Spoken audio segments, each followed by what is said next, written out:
Welcome to part 4 of this series that I've been sharing all week, all about moving the needle in your business and brand.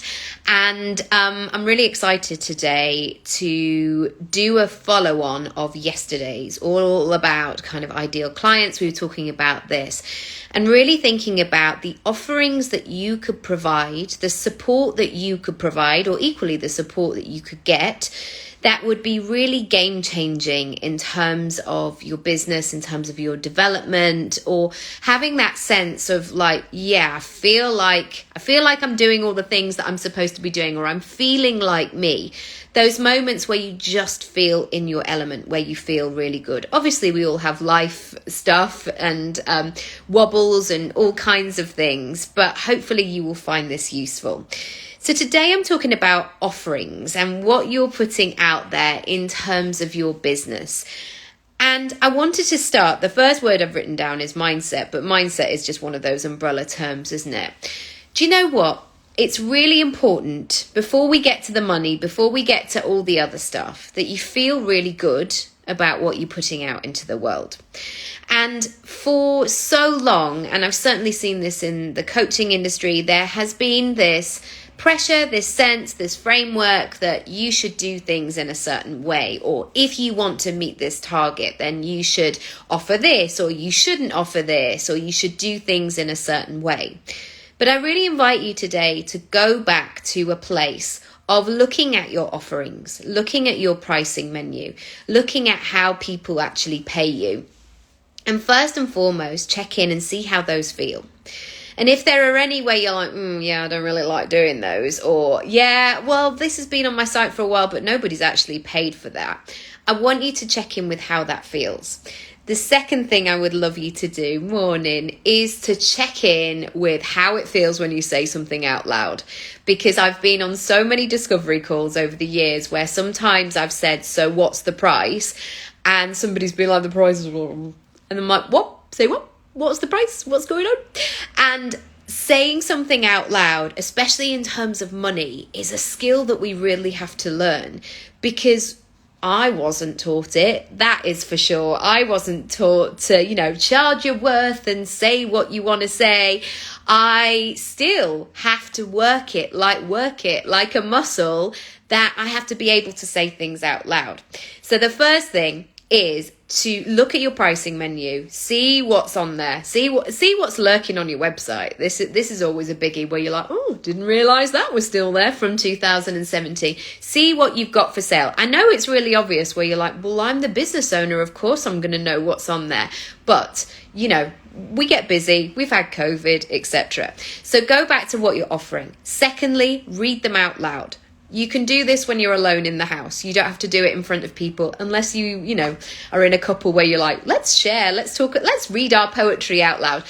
I'm home alone today, and I'm actually going to be doing this exercise myself. And there's going to be some things that I want to do and make sure that it feels good for me. Because if you're trying to sell it or deliver it or put it out there into the world, if it doesn't feel good to you, it's not going to necessarily land with somebody else.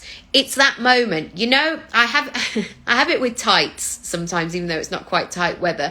When you get those bad tights and you spend the whole day fiddling with them, pulling them down, they're just really uncomfortable, and you can just feel it, and it takes over all your thoughts. I know that's a very incidental example, but that is how you're offering, that's how you're going to be putting yourself out there in terms of in the world, is that if you're not feeling very good about it, that's going to be the energy that leads. The second thing I want to talk about is, what result are you offering? And how are you delivering that? So I've spoken a lot over the years. I've been a coach for nearly 10 years. I've been an actor for 25 years and the rest. But I've always invested in my own self-development, business development, before we were all going, oh my God, I just feel really great because I've invested in myself. No, when I'm talking about investing, I'm not saying like I'm just going to throw 50 grand at a coach and hope for the best. I'm talking about all those tweaks along the way of new pictures or support with a system or a new piece of technology. That's what I'm sort of talking about in terms of investment. But also I've worked with people one-to-one, I've been part of group programs, digital products, etc. I've done the whole shebang, my friends. But I have to, and I've got a podcast episode about this, but I have to be really clear about what result I'm really hoping for in terms of that investment. So usually it starts with me writing that wish list, I guess, of this is what I'm looking for. It's almost like if you were going on a date, you might write down, you might not even write it down, but you might think like, I really want this person to be X, Y, and Z, or I really value this. I really hope that this person does that as well. So I do that when I'm making decisions in terms of where I go next and how I grow, because there definitely have been times where I've had discovery calls with people or I've bought something and I haven't necessarily done my due diligence, and I had to, I guess, learn the hard way. So when you're thinking, so to reverse this process, when you're thinking about the stuff that you are putting out there, the offerings, the gifts, the things to buy, I want you to really think about who's going to enjoy it and what's going to be on that wish list. So if somebody's saying, I need these 3 things, and you go, well, I provide these 3 things, then it's going to be a beautiful match. Then you're going to be able to come together. So then when the selling comes in, or the conversation, the discovery call, however you do it, it's going to be easy because 2 people are coming together and nodding along and going, oh yeah, this is absolutely fine. Also, I want you to think, as one final point today, about where that person is in terms of just before they make the payment and how they feel when they make the payment. So last year I did a 12-month, and yeah, it was intense, a 12-month coaching agreement, I guess, where I paid a significant amount of money. It certainly felt it for me. I know it's different for everybody else. A significant amount of money where I'm like, whoop, oh gosh, that feels a lot. That feels a lot every single month for 12 months. And in that situation, I knew I needed that support. But equally, because I paid that, I did the things. And I was asking this question the other day we had a masterminding type session. And I was saying, how many of us have bought things that we've never worn or we didn't eat in time? And I absolutely hate doing this, but you don't eat it in time. You're like, oh, I'm going to have to throw it away now, or I'm going to put it in the back of the freezer and hope for the best. Or you've bought an online course, or you've downloaded something, or you've got a free series in your inbox, but you've never opened it. And what we're looking at here is about the value exchange. So even though that big 12-month thing that I was part of, and, you know, I have lots of different thoughts around that I'm not going to go into today, I had to make sure in my head that I was reconciling that I was actually going to do the work to make sure that when that money left my bank account on the 28th of each month, I felt okay about it, that I felt good about it, and there was that exchange in that way. And the part that I would love you to think about, so once you've looked at what you're offering, and secondly saying them out loud, is to really think about, are these things that I have for sale going to match my money goal? Are these prices going to attract my ideal client who is all in, or who is going to get the result? And I've really noticed this in terms of my offerings.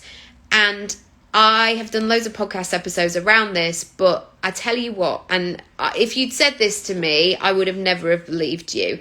But try it yourself. The most expensive things that you have to offer are probably going to be the easiest to sell. Because that person who is looking for that particular thing has usually got to a point where They either go, I'm all in, I've got to really shake this up, I've got to do something here, or they are at a stage where they've tried all the other things and they know they need to up it up a bit. So I'm looking, I'm not going to turn my camera around because it's a right tip, but we've got this massive sofa here, and we bought it in 2016, and it's got like 4 bits on it. It's a big corner grey sofa, and you can probably get comfortably, let's say comfortably because I like to stretch out, probably 4 to 6 people on it. So it's quite a big beastie thing. This came at a point when I had a baby that was about 4 months old, and I was sitting on that sofa day, night, all hours, for hours. And we had this really terrible purple sofa, and I don't want to knock a gift horse in the mouth or anything like this, but it was donated. Like, my dad was, I don't know why he had a purple sofa, but anyway, my dad had this purple sofa, and he was like, do you want it? And at the time of moving in here, we didn't have that in our budget to kind of throw in a sofa as well, because this felt like an upgrade for where we were. But there suddenly became that moment where that need of, like, if I'm going to be sitting in a chair on a sofa for 18 hours of the day with a baby doing all of this stuff, we need to do something that's going to be the best possible solution in that situation. So of course you could go, well, we don't really like this sofa, why don't we get a couple of deck chairs? Like, we'll just do that. Or, oh, well, we could maybe get we could get a chair and that would be fine. But I always go back to this best possible scenario, and it's a theory, I guess, that I have in life, that I really, whether I'm booking a holiday or whether I'm thinking about, I don't know, what I want to wear to a wedding. I did this in the summer when my brother got married. I knew that I would have 2 small children with me. So I kind of did my wish list. Like, I think I want to wear a bright colour because I felt really tired in the summer. So that might lift my face up a little bit. I really need to be able to move in it. I really need to be able to lift a child up and not feel like I can't sit down or crouch down or any of that kind of stuff. So going back to your offerings, your clients, who you're trying to bring in, really think about what that wish list is for somebody before they make that commitment. Because I know there is this temptation, and again, this is another moment that we've been conditioned to have where we go, I don't know, what would people pay? I'm not sure. And we dampen down our value and what we're worthy of, I guess, or what we feel we are worthy of. I want you to really think about what it would take, or what would feel fair or a good value exchange for somebody to have some skin in the game, which again I think is really important as well, to actually put their money where their mouth is. And of course that is a very much a sliding scale, but also get to the point where you feel really good, where you are feeling like you can serve, you can deliver, you can do what you want to do without you feeling, oh God, I've got to speak to that client today, or like, that client's taking so much from me, or she's exhausting, or he's a nightmare, or anything like that. But there's that really lovely feeling between you. So if you haven't caught up on the other 3 parts, you can go back over. They're on my IGTV. Also, they're all on my YouTube channel, so you can check that out. You can also, if you want to come to my CEO day, which is next Thursday, jam and plan morning, where I'm going to be in session 2 talking a lot more in detail about money goals and where you're going and what that actually looks like. One thing as an aside, 10 years ago when I was doing my coaching qualification, I would have never have done this strategy stuff. Well, I would, but I wouldn't have gone into the detail, because some of my values were all about creativity and spontaneity. And what I actually had to realize was, if I want to get here and I'm here, I'm going to have to figure out what that gap looks like. And if I don't, I'm going to go round and round in circles. So the event next Thursday is very... It's not prescriptive, I would say. So it's not one of those like, just do these 3 things and overnight you will do X, Y, and Z. But it's about holding that space for you to really think, who am I? What am I doing? What's working? What's not? And to be in that space of possibility. I think especially when we're busy, so many of us, of you, are tired and we've been all the things to all the people. This is really about almost that moment in yoga where you lie down on your back and you check in with your body. And you take some deep breaths and you're like, oh, that shoulder feels a bit sore. Oh, yeah, I felt a bit of tension there. Or like, oh, I'm a bit more flexible than I thought I was. This is what this day is about. So I'm going to leave all the details in the description. I will be back tomorrow for the final part of this series. Thank you so much for joining. If you found this useful, please share with with your family. You don't have to share with your family, with your Instagram family. That would be very lovely. Thank you. And I'll catch you again tomorrow. Again, I'm not sure when it will be. It'll probably be early morning because I have childcare there, and that juggle is juggling. So I'll speak to you soon. Have a lovely day. Bye.